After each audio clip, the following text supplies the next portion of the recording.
அனைவருக்கும் வணக்கம். வடமராட்சி வலய கல்வி அலுவலக கணனி கற்றல் வள நிலையத்தின் இணையவழி கற்பித்தல் செயல்முறையினூடாக மீண்டும் உங்களை சந்திப்பதில் மகிழ்ச்சி அடைகிறேன். கடந்த வகுப்புகளிலே நடுப்புள்ளி தேற்றம், நடுப்புள்ளி தேற்றத்தின் மறுதலை, அவை தொடர்பான பயிற்சிகளை பார்த்தோம்.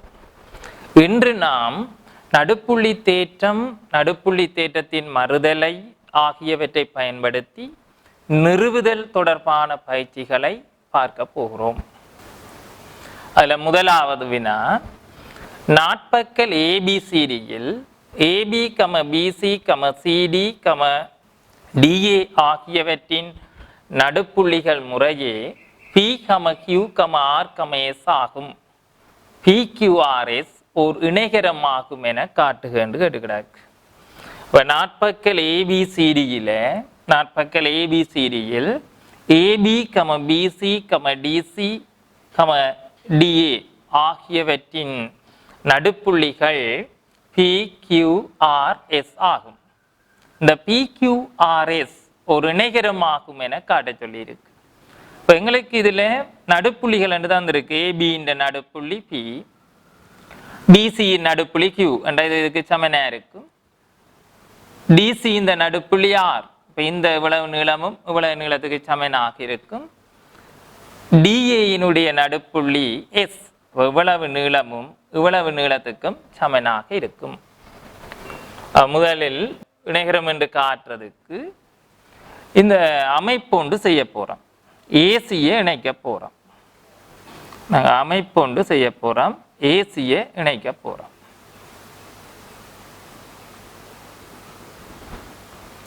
மூலைவிட்டம் ஏசியை இணைக்க போறோம். இப்போ மூலைவிட்டம் ஏசியை இணைச்சிட்டு இந்த முக்கோணி ஏபிசியை கருத போறோம். மூலைவிட்டம் ஏசியை இணைக்கிற முக்கோணி ஏபிசியை கருத போறோம். முக்கோணி ஏபிசியில்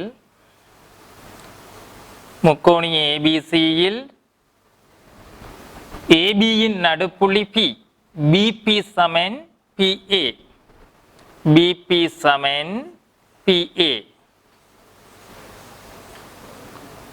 இது எங்களுக்கு தரவு. ஏபியின் நடுப்புள்ளி பி, ஏபியின் நடுப்புள்ளி பி.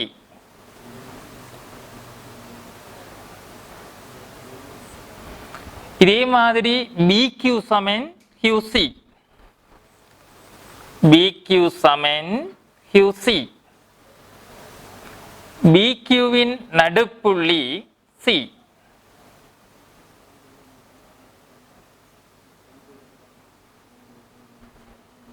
பிக்யூவின் நடுப்புள்ளி சி. ஆகவே பிக்யூ சமாந்தரம் ஏசி, நடுப்புள்ளி தேற்றப்படி ஏபியின் நடுப்புள்ளி பி, பிசியின் நடுப்புள்ளி கியூ. ஆகவே பிக்யூ சமாந்தரம் ஏசி, பிக்யூ சமாந்தரம் ஏசி.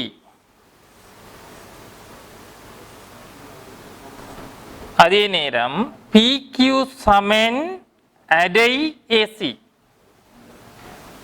PQ சமன் அடை ஏசி.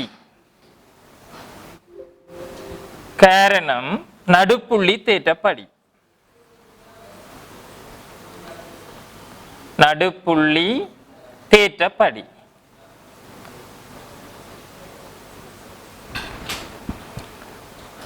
இனி முக்கோணி ஏடிசியை கருத போறோம். முக்கோணி ஏடிசியில்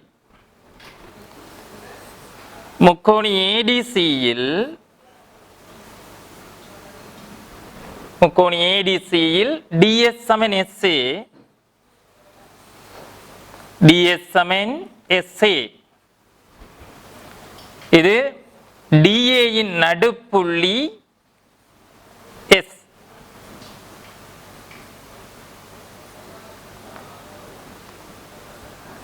டிஏயின் நடுப்புள்ளி எஸ். டிஆர் சமன் ஆர்சி, டிஆர் சமன் ஆர்சி. சிடியின் நடுப்புள்ளி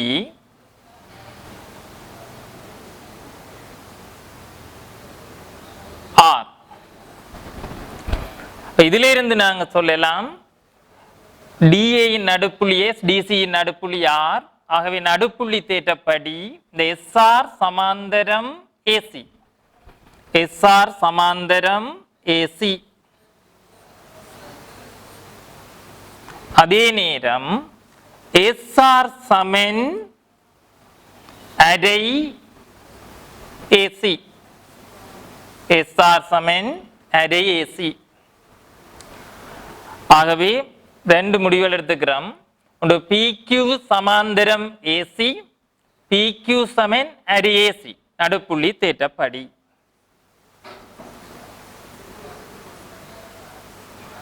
இதுல SR சமன் SR சமாந்தரம் AC, SR சமன் அரை AC என்ற ரெண்டு முடிவுகள் எடுத்துக்கிறோம். இனி இதுல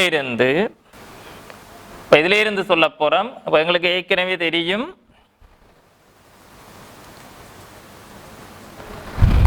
ஒன்று SR PQ சமாந்தரம் AC, அதே நேரம் SR சமாந்தரம் AC. இதிலிருந்து நாங்க சொல்லலாம் PQ சமாந்தரம் SR. ஆகவே PQ சமாந்தரம் SR. இதே மாதிரி PQ சமன் அரை AC, அடுத்த SR சமன் அரை AC. இது ரெண்டுமே ஏற்கனவே நிறுவி இருக்கிறோம். அப்ப PQ சமன் அரை AC, SR சமன் அரை AC. ஆகவே PQ சமன் SR. PQ சமன் SR. இதன்படி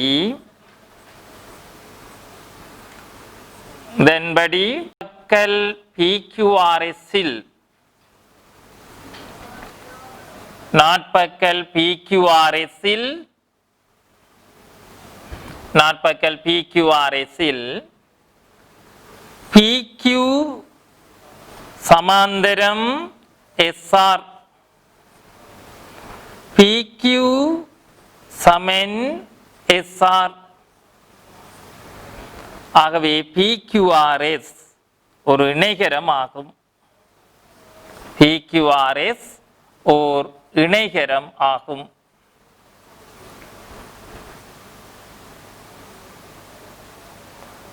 காரணம் ஒரு சோடி எதிர்ப்பக்கங்கள் சமனும் சமாந்தரவுமாக உள்ள நாட்பக்கல் ஒரு இணைகரமாகும். ஒரு சோடி எதிர்ப்பக்கங்கள் சமனும் சமாந்தரவுமாக உள்ள நாட்பக்கல் ஒரு இணைகரமாகும். ஒரு சோடி எதிர்ப்பக்கங்கள் சமனும் சமாந்தரமும்.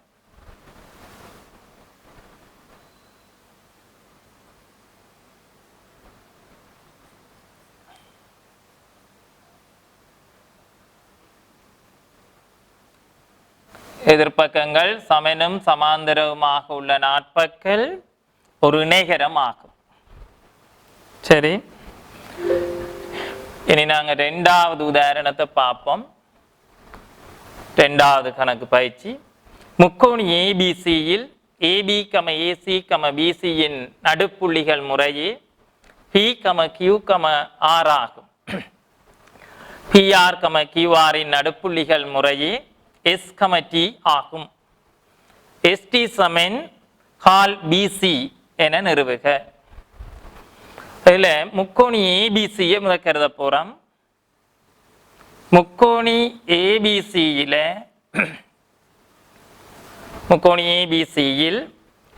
AP சமன் PB, AB இன் நடுப்புள்ளி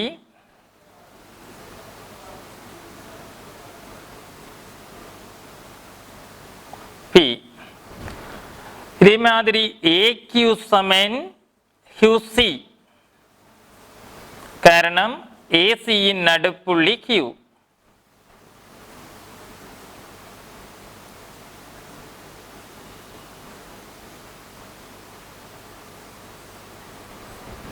AC இன் நடுப்புள்ளி Q.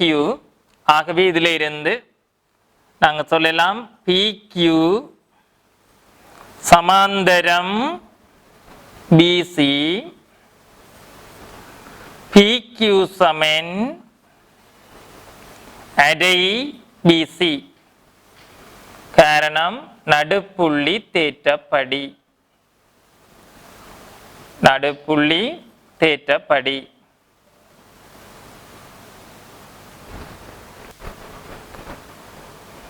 இனி முக்கோணி PQR கருதுவோம்.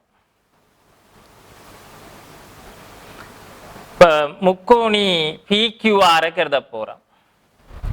முக்கோணி PQR இல்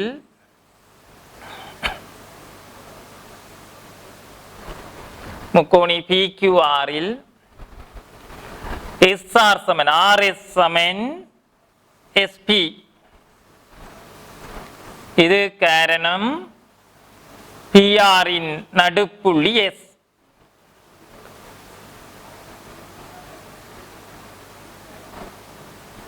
PR இன் நடுப்புள்ளி S. RT சமன் TQ. RT சமன் TQ. காரணம் RQ win நடுப்புள்ளி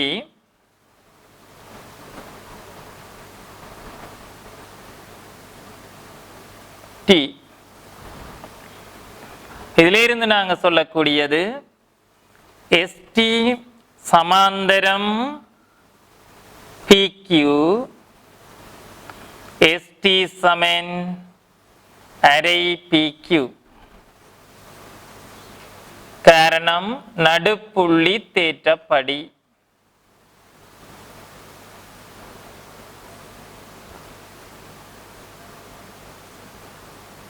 தேற்றப்படி ST சமாந்தரம் PQ, ST சமன் அரை PQ. ஏற்கனவே இதை எடுத்து வச்சுக்கிறோம். PQ சமன் உங்களுக்கு இதில் தேவையானது இது. PQ சமன் முக்கோணி ABCயில் PQ சமன் அரை BC என்று எடுத்திருக்கிறோம் ஏற்கனவே. இதே நேரம் ST சமன் அரை PQ. அரை PQ. ST சமன் அரை தர PQக்கு பதிலாக அரை BC என்று போடலாம். PQ என்றது அரை BC சமன் BC என்ற அரைவாசி. ஆகவே ST சமன் 1/4 BC. 1/4 BC. ஆகவே ST சமன் 4 ஒரு BC என்று கேட்டிருக்கு. இனி மூன்றாவது பயிற்சியை பார்ப்போம். முக்கோணி PQR இல் QR இன் நடுப்புள்ளி S உம் PS இன் நடுப்புள்ளி T யும் ஆகும். இதில் QR இன் நடுப்புள்ளி S இவ்வளவு நீளமும் இவ்வளவுக்கும் சமன். QR இன் நடுப்புள்ளி S உம் PS இன் நடுப்புள்ளி T. PS இந்த நடுப்புள்ளி T யும் ஆகும். QPக்கு சமாந்தரமாக T யினூடாக வரையப்பட்ட QPக்கு சமாந்தரமாக இந்த T யினூடாக வரையப்பட்ட நேர்கோடு QR Xயிலும் PR Yயிலும் சந்திக்கிறது. 4XY சமன் 3PQ என நிறுவுக. இதில் PS இந்த நடுப்புள்ளி T என்று தந்திருக்கு. QR இந்த நடுப்புள்ளி S ஆம். இவ்வளவு நீளம் இவ்வளவு நீளத்துக்கு சமன். இப்போ நாங்கள் முக்கோணி PQS கருத போகிறோம். முக்கோணி PQSல முதல்ல முக்கோணி PQS கருதுறோம். முக்கோணி PQS இல் PT சமன் TS. PT சமன் TS. காரணம் PS இன் நடுப்புள்ளி T.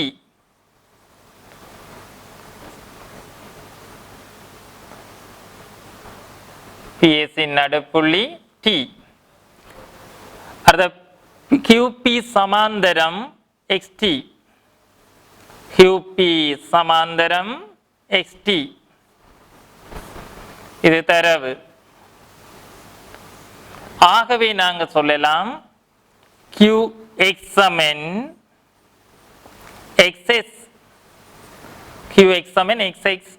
காரணம் நடுப்புள்ளி தேற்றத்தின் மறுதலை.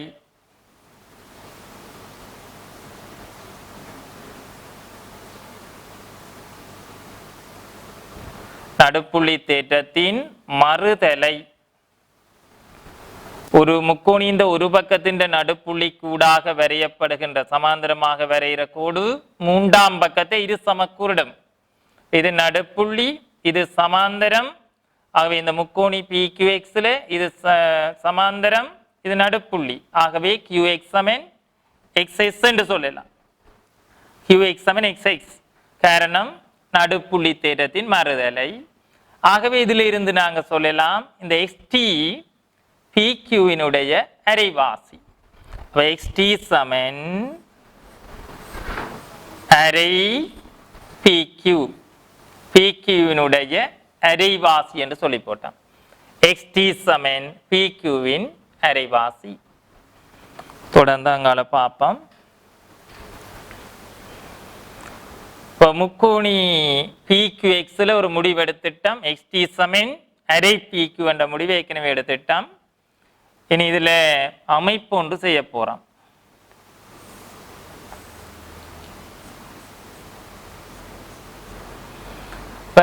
இதுக்கு சமாந்தரமாக இந்த எக்ஸினூடாக ஒரு அமைப்பு ஒன்று செய்யறோம்.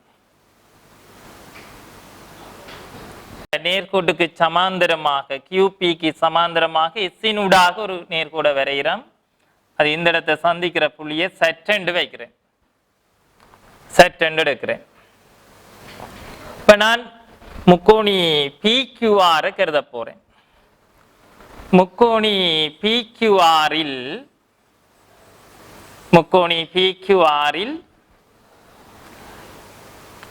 QS சமன் SR, அது உங்களுக்கு தரவு. QS சமன் SR, இது தரவு. QR இன் நடுப்புள்ளி S என்று தான் இருக்கு. அதே நேரம் QP சமாந்தரம் SZ. காரணம் அமைப்பின்படி நாங்கள் அமைப்பு அப்படி கீறி இருக்கிறோம். அமைப்பு SZ QP சமாந்தரம் SZ அமைப்பு செய்திருக்கிறோம். இதில் இருந்து நாங்கள் சொல்லக்கூடியது PZ சமன் ZR.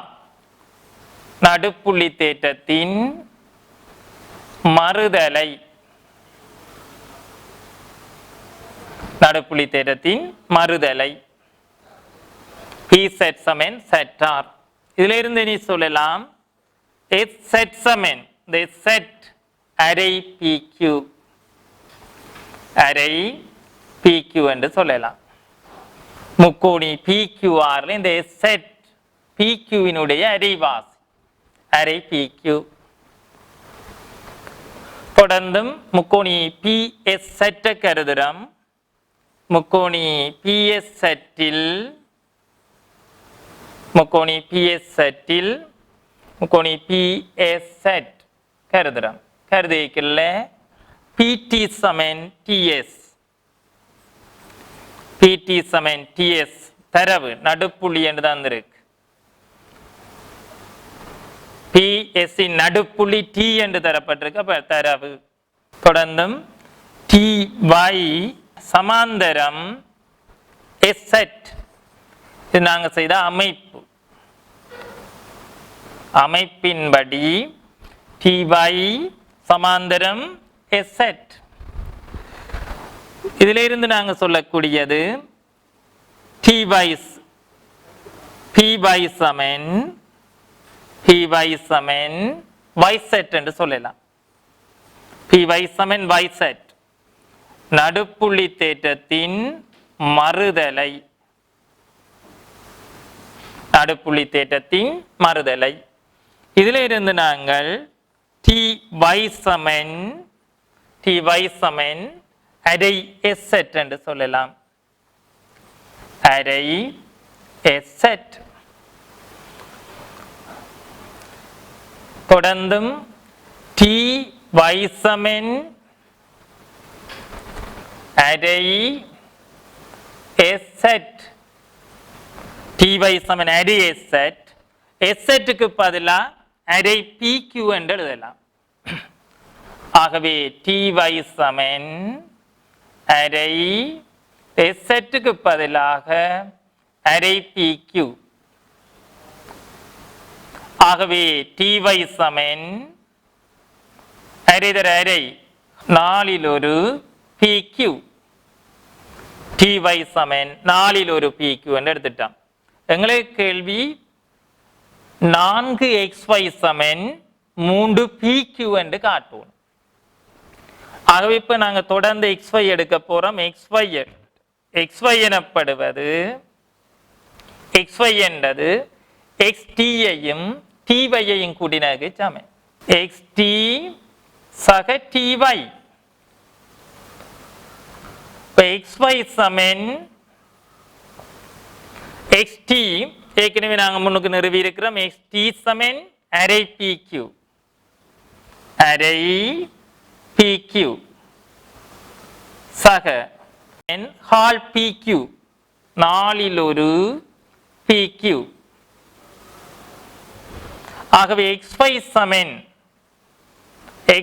சமன் அரைகால் முக்கால் PQ. முக்கால் PQ அரைகால். ஆகவே முக்கால் PQ. இந்த 4 இங்கே கொண்டுருவோம். 4xy சமன் 3 PQ.